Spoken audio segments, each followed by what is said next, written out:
Hey everyone, in this video I want to talk about the interconnectedness of all things. Not the Dirk Gently catchphrase, but the idea, the concept.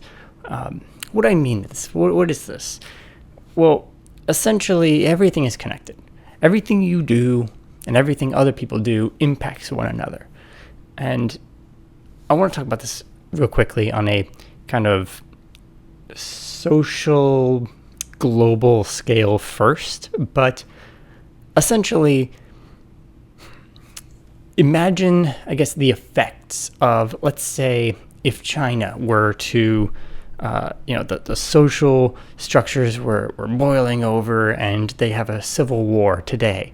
Imagine the effects that would have on a global scale, but this would directly, maybe not directly, but indirectly affect you, right? China produces 20% of the world's food. That's pretty big. They also are the world's largest exporter of manufactured goods, everything from kitchenware to electronics. So imagine the shortages and the losses that we would have on these things. And it's not just that these companies, Chinese companies, are exporting these goods directly to, say, consumers in America, but rather parts, materials, components of things that are made in other countries. And it's become so ingrained in everything that we consume that even the manufacturers would have difficult time finding replacements elsewhere.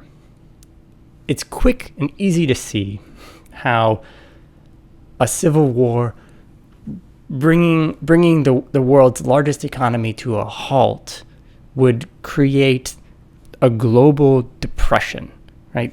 Markets everywhere would suffer. So this is huge impacts from a massive socioeconomical force. But what about an individual level? What about a single person?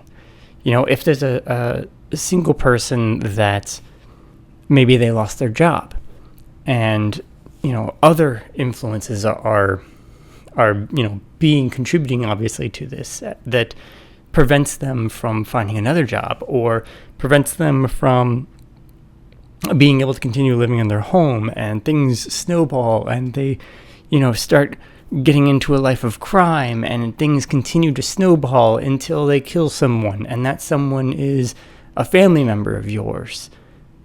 Then you can see how this person losing their job was the catalyst or this kind of, maybe not even beginning, because it goes back much further than that, but a good starting point for us to look at their perspective of where things went wrong and how it affected you. So where does this, help us, storytellers? Well, I think that thinking about these things from a writer's perspective is hugely important. I think that understanding how we're all connected, right? The world is a single closed system, right? We're not adding or removing or importing or exporting to and from the earth, but we're just moving things around within it. And I think that kind of knowing this, seeing how everything connects, will help you create side stories, especially, and give you the ideas, I guess, to maybe make them have more impact. I guess an example is I was reading a book where in the first book, in one of the chapters, there was a character who was introduced and killed in the same chapter. And they were trying to accomplish a particular goal. And later books, in like a few books later, you see how the things that this super minor character were trying to accomplish resulted in millions almost. I think it was hundreds of thousands of people dying. So huge effects, on a much more grand scale. And it was a single, smaller, minor storyline that led to that. And I personally like this kind of storytelling where you show these connections. You see every stage of connection, every level where it's, like going from this minor side story to becoming primary plot point. And I also really enjoy when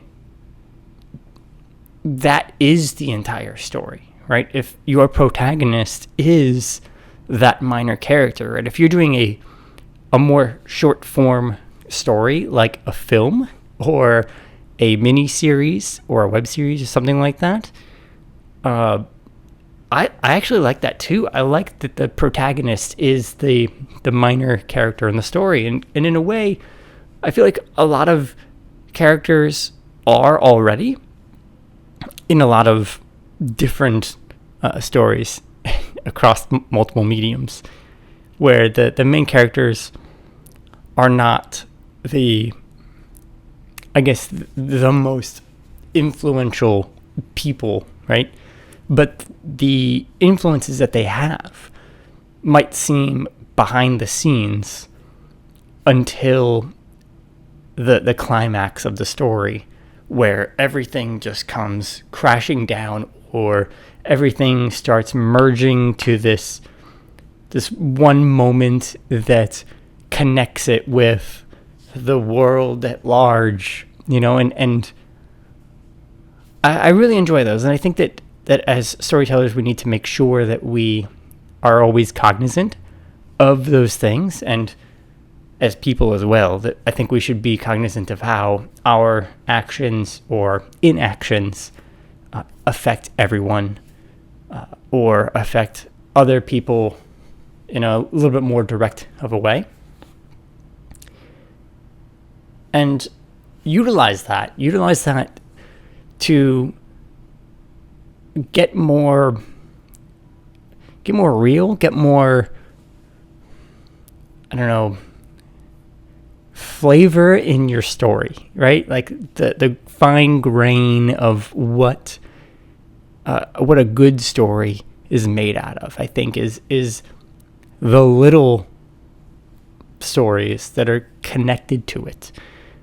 And that really makes me kind of fall in to that world that is created by the storyteller, and to appreciate it, and to be, I guess, more, just more enveloped in it. So, I don't know. I think that this is a pretty big point as far as how you go back to it. Now, how you actually accomplish this is different for everybody. What I've done has been basically to kind of have separate documents that are side characters, side plots,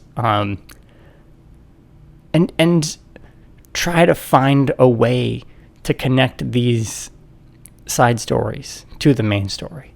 Like, even if I don't think they would necessarily connect, we tweak it and we kind of tune the dials in until we come to a point where it merges in. And at that point is the payoff, right? Why you were having this reader read these side stories, or why you were having a viewer watch, an entire episode about some side character or whatever, right? I think that's like the setup and payoff, and why this is so big for storytelling, because we are all connected, and it's stories are not just about an individual. It's about their impact on everybody else. So I think that's where I'm going to end this video. Yeah, just some things to think about. Please like and subscribe. Ring the bell if you feel so obligated. And I will see you in the next video. Thanks for watching, everyone.